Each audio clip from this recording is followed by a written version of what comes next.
It's complicated by nature. It's man-made nature. Good morning, everyone. Good evening. Good night, wherever part of the world you are. Here I am again. It's late. It's 1:30 or about 1:30 in the morning, whatever time period, time zone you're in. Welcome. This is going to be a very interesting. I'm going to have with everyone about my train ride home from work, maybe about an hour ago. I work in Center City, and heck, same fellows that I meet on my way home. It's a spark for interesting conversation that leads to create art. How this happens is really funny. I'm on the train having a conversation with the same individual from time to time who works what I work in the field. And there's this drug addict on the L train. I mean, they would literally come up and sell you items that they procured. I don't know how they procured it, literally for cheap. I don't know if it's safe to eat, but what the hell? Um, I'm talking about M&Ms. See right here? These M&Ms. I purchased it from a individual who was selling it in the L for $1. I looked at it. I'm like, oh, great. Yeah, hungry. And I thought to myself, should I eat this? I mean, I question, should I eat this? I don't know. It might not do me any damage, but with the chemicals and all this stuff, it'll probably slowly destroy my body. But who cares? But the interesting thing about these train rides each night, I have a buddy of mine who I don't really know, who's a good listener, and I begin to rant about what I've done during the course of the day, my research while I'm at work.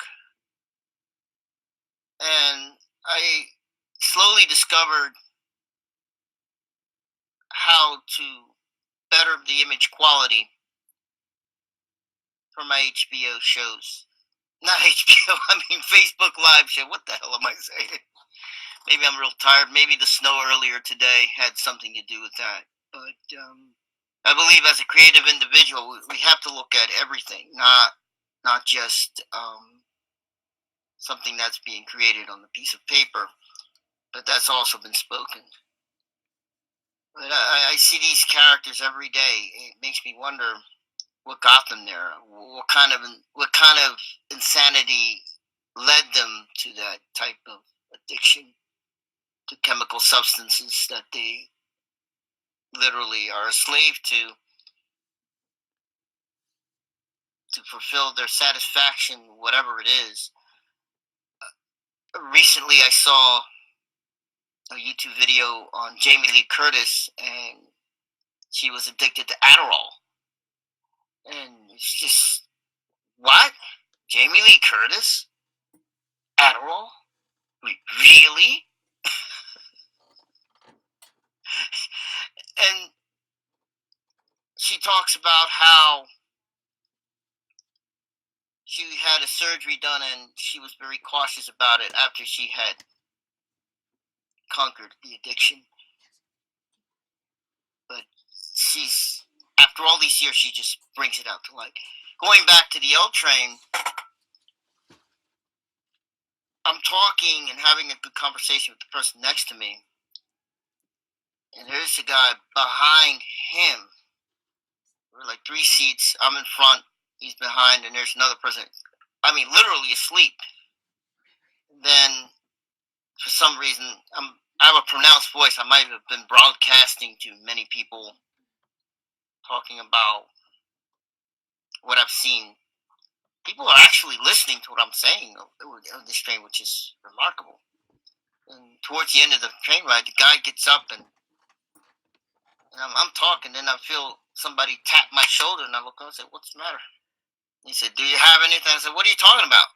And then he looked at me, and I continued the conversation. He tapped me again, and I noticed that he had bumped his nose, and he had like a little blood coming down from his nose. And I'm saying to myself, "Oh Lord." And I said, "You're okay?" He said, "Yeah, yeah. Do you know that you're bleeding up there?" He said, "Yeah, yeah, yeah, I am." I said, "It was all interesting." But going back to the M&M, during the conversation, a guy came up to me. I took out my wallet, paid him $1, and I see a lot of these people doing their hustles for whatever reason, for their addiction, for their sole purpose to eat, whatever the case is. It's sad, but it's culture here in Kensington where I live. Um, but how this relates to art is really interesting, and it had me thinking. Where look at the paintings behind me, look at the discourse, and I see this every day. And for some reason, it sticks with my work. All of the interesting characters that are out there that I come across every single day that I go to work, 5 days a week, 40 hours a week. From my house, it's like a 6 block trek, and I often wondered, why is my work so crazy? Why is it coming out that way? And the last time that I've done the live video, I showed you my sketchbooks, and it was evident that the discourse, I'm literally letting it out on these images. I'm going to show you a drawing I did a long time ago. It's about a politician and his subordinate, secretary, whatever, media press, whoever, and they're having an affair. This one is called Picket Fence Scandal. It's some barrister from England and his aide, and they're literally having an affair, but the affair is exposed. And you'll see the mics, you'll see the discourse, you'll see the confusion in the media that goes for the attention when you have controversy. But what's also interesting thing about this piece, I did this here in Philadelphia, and I'm also translating everything that I see from my mind into this piece of paper from those life experiences that I speak about. And this is an example of discourse, craziness, addiction, whatever you call it. My way of interpreting reality from what I come across on a daily basis. But I'm here live. If you're listening, great. If you're not, that's also fine. Probably asleep. It's one of the coldest days in the month, November. I mean, we get this Canadian blast. I even videotaped, well, from my phone, videoed a slight snow flurry this morning. That is wonderful. I do a lot. I watch a lot of television, streaming, whatever. And when I watch that, it transcends to the images I do. But what gets me, and I go back to this, the M&M, the L, in the conversations I have there, it's a part of this visual journey that I've been doing all my life. It is something reflective of the art that's out there. I saw this little documentary about the Roxy Theater in Montana, per se. It was so weird. It was so offbeat. that it made sense. And I said to myself, I need to go out there and actually see this place and actually document it. They had film festivals for a lot of independents, mainstream. You got a whole mix there. But for an artist, this is like candy. It's like I've never been to that part of the nation, but I would love to. Probably next year or the year after that, I'll make a trip out there just to see what these creative maniacs do, including myself. Exploring this video medium and I've been doing this for the last 3 years now, and I'm just having a wonderful time expressing not only what I do, but also talking about other people's experiences that relates to what I do. Everything has a certain effect. It's almost like the throwing the rock into the pond, the ripple, and you'll have your view on it. I mean, everyone has a perception of what's being seen in front of them. I mean, especially an artist, we tend to put things subconsciously on the pages without even understanding what it is. We try to understand it, but sometimes we don't even understand it ourselves. It takes somebody else to actually look at the image and say, okay, maybe this is what that is. And sometimes they nail it. Sometimes it's just something that's not comprehensible or really understood.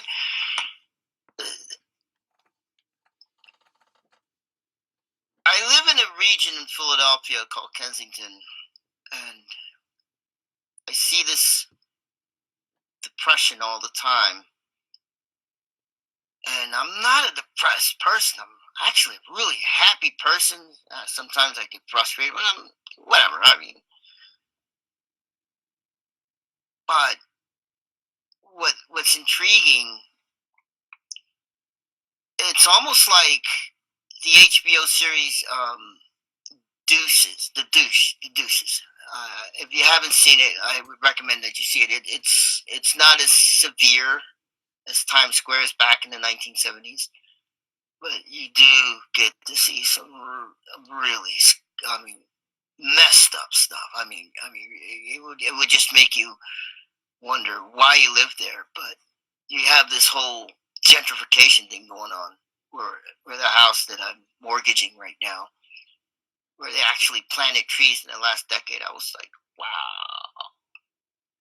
But still, you'll see the people who populate the L train out there, and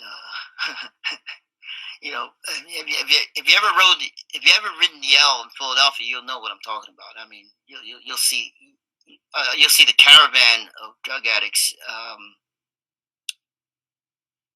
literally hustling for their addiction or food or whatever they say. And it's sad. Sometimes it's hilarious. Sometimes it's just outright what it is. And one time I'm riding the L, I even saw a stray cat in there. I was like, what the hell? But when you really experience this stuff, and I see this on a daily basis, it's impossible to drive to Center City and park the car. It's incredibly expensive, so it's might as well take the train and work. Where I work, I just go there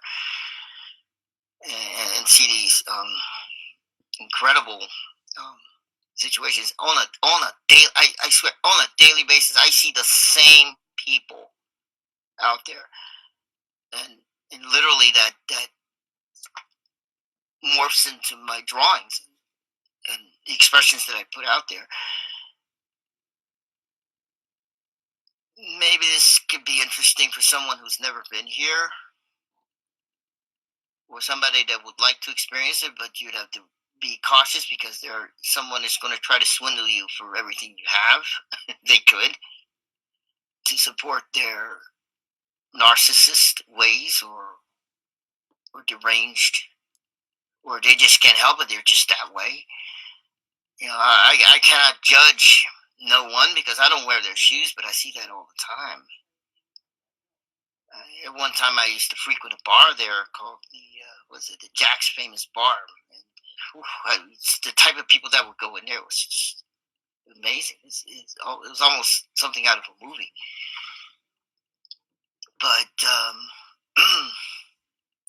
this does reflect anyone that's creative out there, anyone that's an artist that lives in this area that I live in.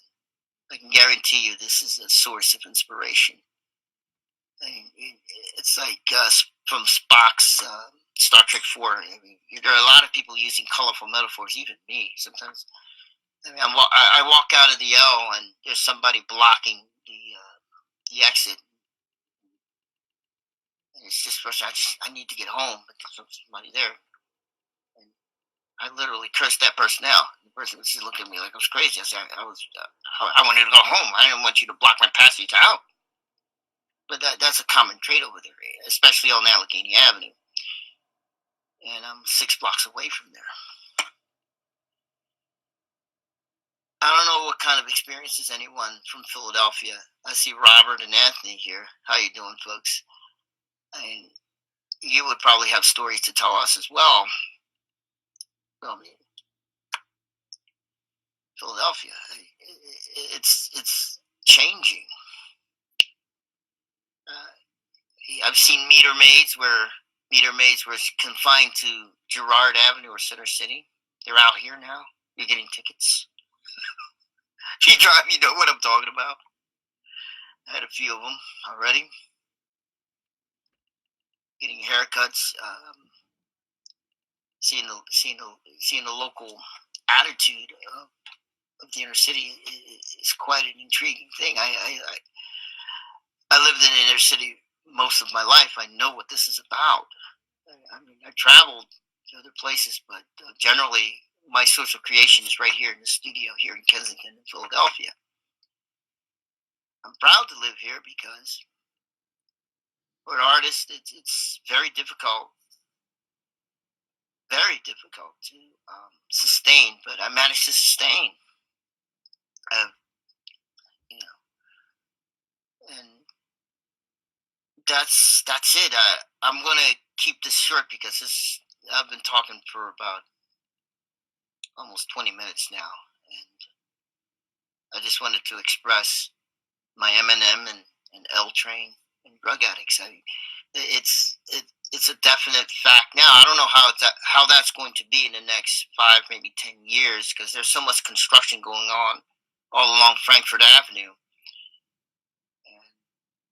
You know, it's this whole area is gentrifying. Will it get rid of the problem? I don't know. It might not. But there's a lot of police activity out here that I haven't seen in the last 5 years, last decade. I mean, that's going on. It's actually improving, but it's also destroying the character that this city has. But it's also a good thing to